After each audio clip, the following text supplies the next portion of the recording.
Salut mec, on va assembler les éléments du pont arrière, parce que lui il arrive préassemblé. J'ai quand même déjà préparé les biellettes de pont, rien de compliqué, hein. Tu as le BTR qui se fixe dedans, la charpe dessus, tu clips tes rotules. Les bras de pont arrière séparés, il y en a juste un qui reçoit deux passes-câbles. Sur le plan, ils vous disent de les mettre vers le bas.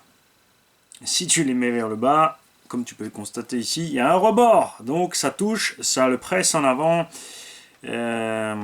C'est clairement mauvais endroit. Donc pour l'instant, je les ai posés vers le haut. On verra ce que ça donne quand ça sera monté, si c'est possible ou pas. Sinon, on les tournera plus tard. Mais avant d'attaquer ça, un mot sur le moteur.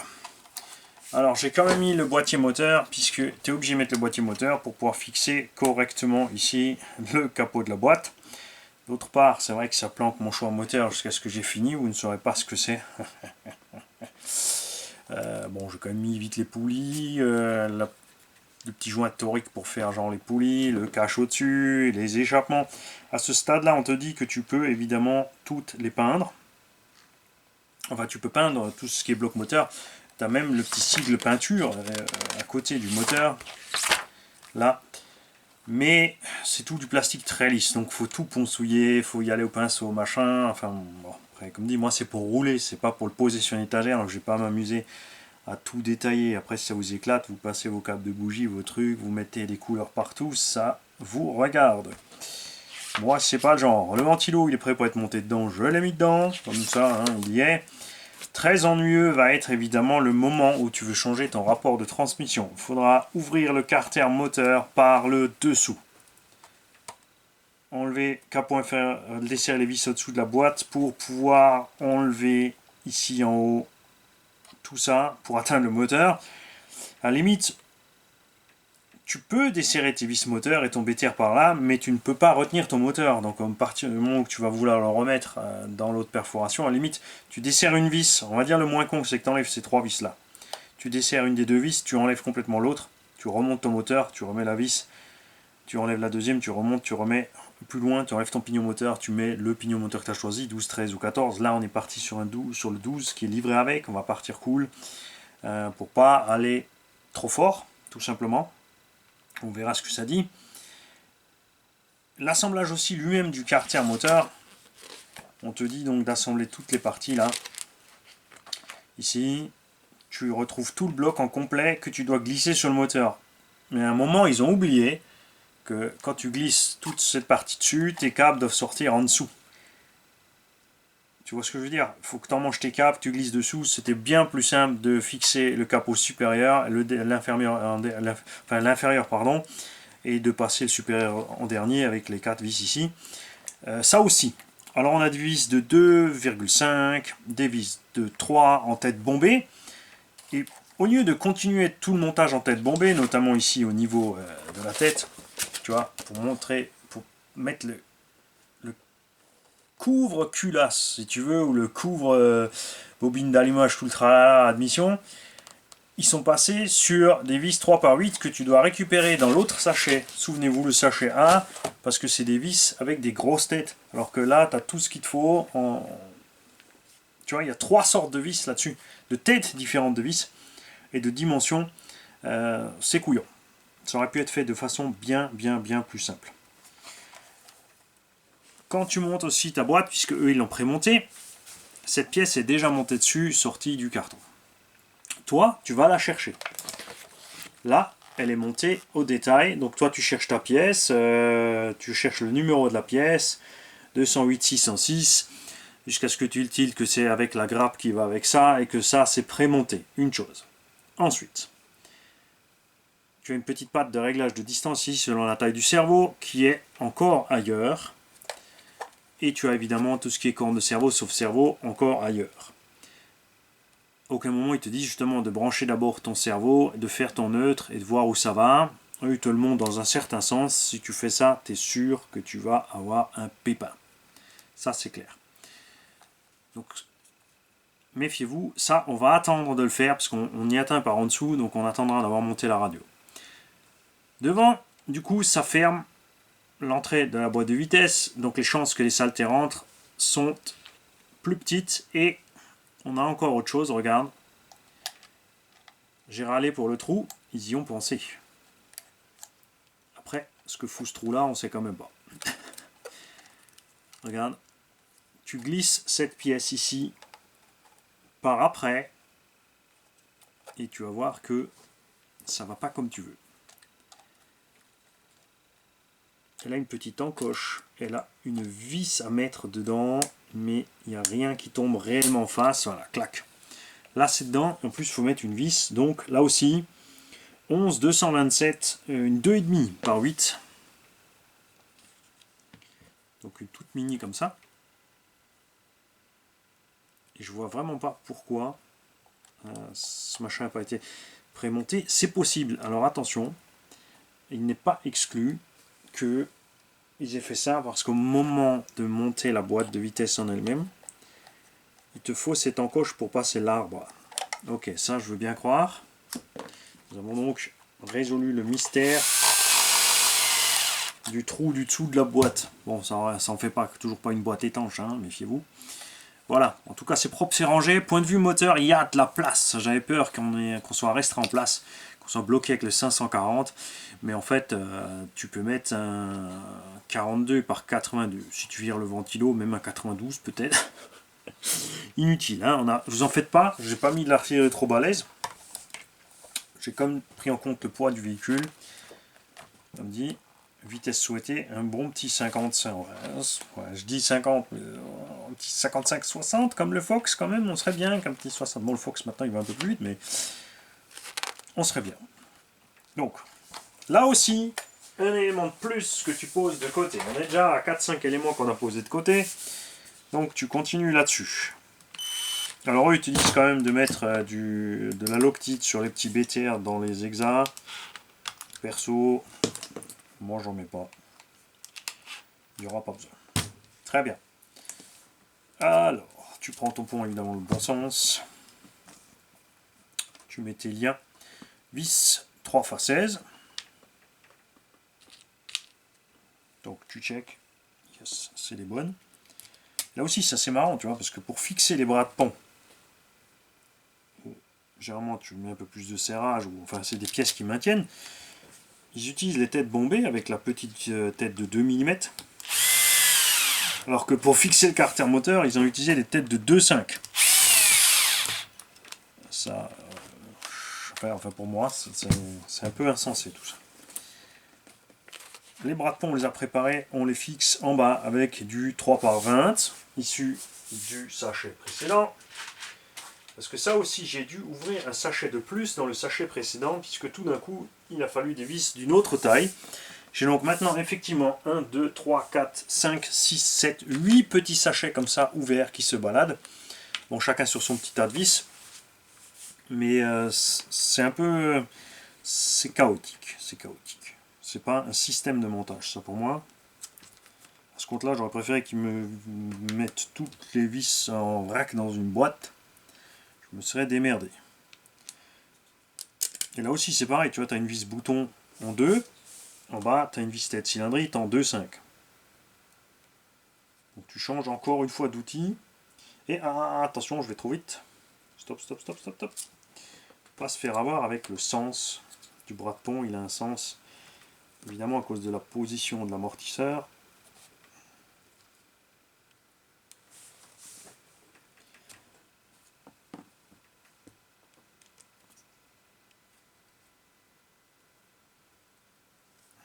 Alors, voilà.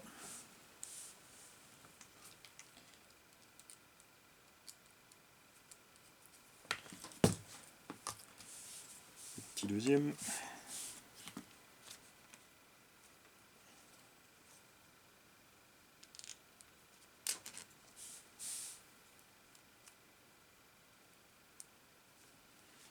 Normalement, là, tu aurais eu l'étape de montage du pont qu'ils t'ont bousillé parce que ils l'ont fait eux. Oui, j'insiste, ce fait que j'achète pas un kit pour la moitié prémontée, moi, je suis désolé, mais c'est pas le but du tout. Surtout qu'on a bien fait d'ouvrir l'avant. On a vu qu'il n'y a pas assez de gaz. Donc je parlais avant du UDR parce que là, pour vous dire, on est sur les dimensions des bras de pont du Kyosho Outlaw Rampage Pro, alors qu'on est sur un engin quand il va être fini de la taille du UDR. Donc ça paraît un peu ridicule ces dimensions. On a des M3 ici, on a des rotules de 3. Tout est un peu, je trouve, sous-dimensionné par rapport au poids fini que va avoir l'engin. Évidemment, comme ils n'ont pas prévu de rouler vite, je veux bien croire que ça peut suffire. Mais c'est un engin quand même qui est utilisé pour rouler dans certaines conditions un peu dures quand même. Donc je trouve ça un peu ridicule. Pareil, alors on te fait fixer, ça je l'ai vu venir, hein, on te fait fixer donc ces pièces-là sur le pont à l'avance et emmancher la gaine après, alors que la vis t'empêche de passer la gaine.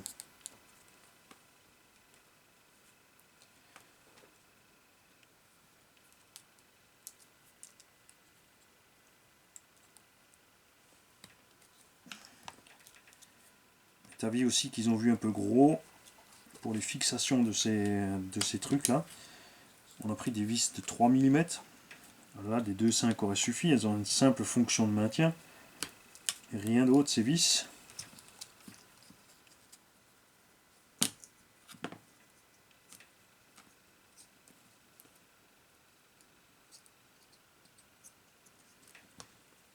C'est pareil ici pour les câbles moteurs et tout, j'ai tout sorti d'un côté du carter, tu vas voir quand j'aurai fini de monter. Parce qu'il y a un truc rigolo dans la notice, à aucun moment il ne te parle de l'emplacement de ton variateur. Comme ça dans la notice tout il est beau, tout il est scale, mais tu auras quand même tes servos qui sortent au milieu, tu auras ton vario au milieu, donc le côté scale il va prendre une petite pitchnette quand même, hein, quand tout sera monté. Voilà, donc normalement tu as encore les disques de frein et les mâchoires de frein. Là, on a l'étape de montage des amortisseurs qui ne sert à rien, puisque les amortos, tu vois, dans l'étape d'après, tu ne t'en sers pas. On est à la page 30. On monte les amortos. Accroche-toi bien. Hein, oui, il y a encore tout le montage de la cage. Hein, ça va être un joli poste. Ça, c'est le poste que j'attends le plus. On monte les amortos à la page 45. Alors qu'on te les fait assembler à la page 30. 15 pages avant. C'est dommage. Très bien. Là, on va attaquer la petite platine cerveau. Ah oui, ça aussi, je voulais en parler tout à l'heure, j'ai oublié, de cette pièce-là. Je te montre sur la corne de cerveau, je te l'ai mis là exprès. Il y a cette pièce-là à visser sur la corne de cerveau. Elle va uniquement, regarde, se glisser dessus et pousser. Là, on a un petit circlips, une durite pour faire plus ou moins amortisseur. Il n'y a pas de sauve-cerveau. Il y a le système dedans et d'office tu es en première et quand tu veux rouler en deuxième tu dois pousser pour passer la 2. Cette pièce est fixée au bout d'une grappe dans un des sacs. Tu peux être sûr qu'elle est tombée, qu'elle est plus au bout de cette grappe. Donc je te jure que tu vas la chercher parce qu'elle est fixée avec les bras de pont. C'est pour ça que ça me revient maintenant avec les bras de pont. Cette pièce là n'est pas avec les sauve-cerveau, ni avec les bagues, elle est avec les bras de pont, au bout de la grappe des bras de pont. Donc méfiez-vous, vous allez la chercher très certainement. Elle est là, elle est planquée là. Ça, c'est un peu dommage. Donc, comme dit, regarde maintenant, une fois de plus, on a fini une partie à moitié, un 3/4. On la pose de côté. On augmente le tas de choses pas finies. Ça, c'est quelque chose que personnellement, je n'apprécie pas. Et on va passer donc sur cette platine cerveau, donc sur laquelle on va mettre pour l'instant le cerveau de shift. Le cerveau de direction vient après. Ici, la corne de direction, donc celle-là sera standard. Là, on est lié sur leur petite corne spéciale qui aura donc les deux passe-fils dedans. Tu peux mettre soit deux cerveaux si tu veux piloter séparément, si tu as assez de voix sur ta radio, soit un seul ici. Donc nous, on va mettre un seul, ça suffira large. Il y a des petits cavaliers qui se montent là. Ils sont aussi planqués quelque part dans un des 5. Où est-ce que je les ai vus, ceux-là?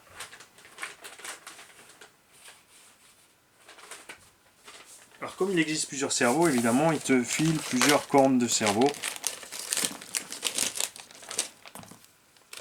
Les jantes sont noires, les disques de frein sont noirs, donc pas très voyants. Si tu t'amuses à les peindre, ça va pas tenir longtemps. Donc pour côté escale, il y a parfois vraiment des moments où on se demande quoi il pense. Donc il te faut un 24, enfin moi je prends un 24 parce que j'ai une corde de 24. Le cerveau, une bague de sauve-cerveau. Donc le sauve-cerveau là c'est pareil, sur l'autre en fait ils ont mis, pardon j'ai dit il n'y a pas de sauve-cerveau, c'est faux. Tu as un sauve-cerveau du fait de la bague plastique qui peut s'écarter et prendre du jeu, plus la durite pour amortir, et le ressort qui ramène. Donc là-dessus il faudra fixer ces deux petits machins là, avec ces deux petits écrous. Non, Neil, stop. Je tiens à le préciser parce que ça, c'est vraiment le genre de truc que t'aimes pas perdre, je te le garantis.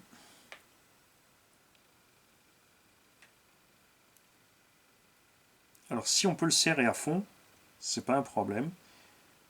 Ce qui va m'ennuyer au fait que ce soit pas Neil stop, c'est au moment où tu te rendras compte que tu ne peux pas serrer fort parce que ça va bloquer. Et ouais, ça bloque le fil. Il va tirer de travers, il ne va pas rester en ligne. Cette pièce doit pouvoir pivoter, bouger, et c'est pas le cas. C'est pas un drame, mais l'idéal du mouvement mécanique qu'il nous faut là, c'est ce qu'elle devrait faire.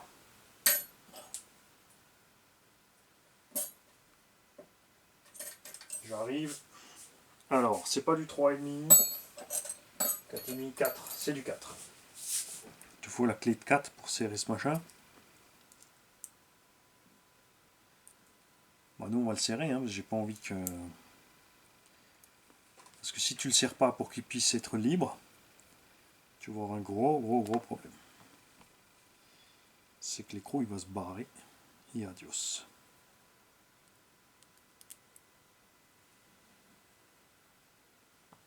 En fait c'est ça. On va le mettre sans la rondelle supplémentaire, tu vas voir, regarde. Si je mets cette rondelle là,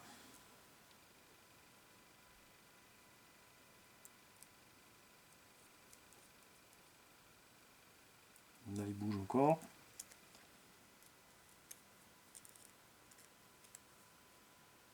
Bouge plus. Le souci vient de là.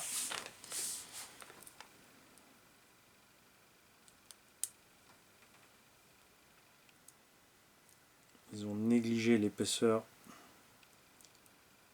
du plastique.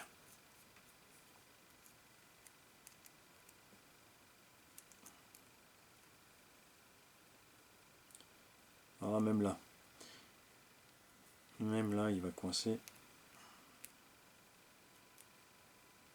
Quoique.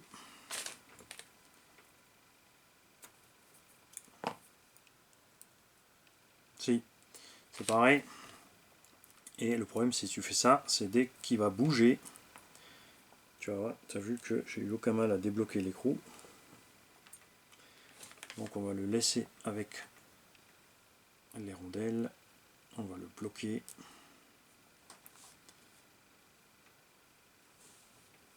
J'ai au moins dû livrer 4 de ces petits écrous avec pour qu'on puisse serrer écrou contre écrou.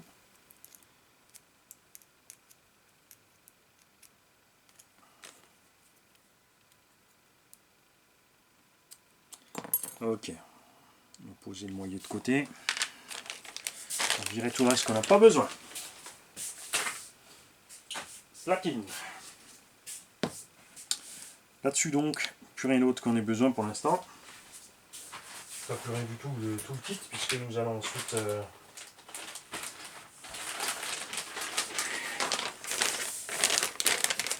parce que la corne de cerveau je mettrai une alu. Voilà.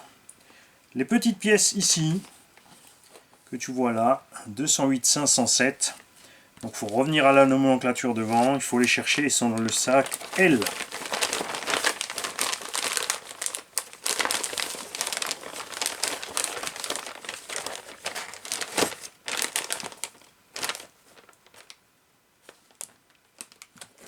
Il y en a deux. Déjà j'en ai qu'une.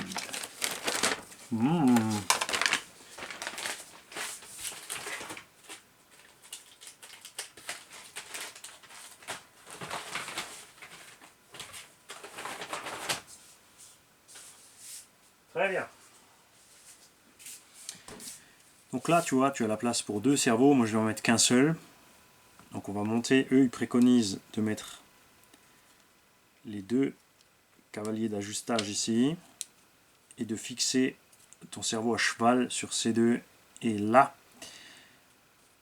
Donc je vais voir comment je vais faire, parce que je vais mettre un cerveau un peu plus petit. Je vais sûrement faire comme j'ai fait pour le cerveau de boîte, c'est-à-dire rajouter un petit perçage, parce que j'ai un cerveau qui n'a qu'un trou là et un trou là. Pour passer en M3, je vais aller chercher ma pièce, qui est vitale. C'est la pièce qui bloque le câble. Sans elle, tu ne peux pas faire fonctionner ce blocage. Après ça, tu vas poser cette pièce de côté pour attaquer le treillis, le châssis métallique, la plaque qui va en dessous, quelques renforts, que tu vas poser de côté. Là, tu vas sortir enfin ton bulkhead avant, tu vas fixer la direction dessus et tu vas attaquer l'assemblage. Donc la partie qui commence à devenir intéressante. Jusque là, on a fait un peu mumuse. Enfin là, c'est pareil, on va continuer, je pense, à faire assez souvent mumuse sur ce kit. Entre je te prends une vis du sac là, une vis du sac là, une vis du sac là-bas, une vis de là-bas, un morceau de là-bas. Et je pense que vous l'avez constaté que ça m'ennuie. C'est vraiment, tu perds un temps fou à farfouiller tes vis et tes machins, alors que ce kit pourrait déjà être fini en fait. Voilà, c'est dommage. Je vais installer mes cerveaux là-dessus. Je vais brancher mon récepteur, faire mes neutres et tout mettre en place. Je vais mettre une couche d'après sous ma peinture de ma carrosserie et ensuite nous allons ensemble attaquer la suite ici. Salut les mecs.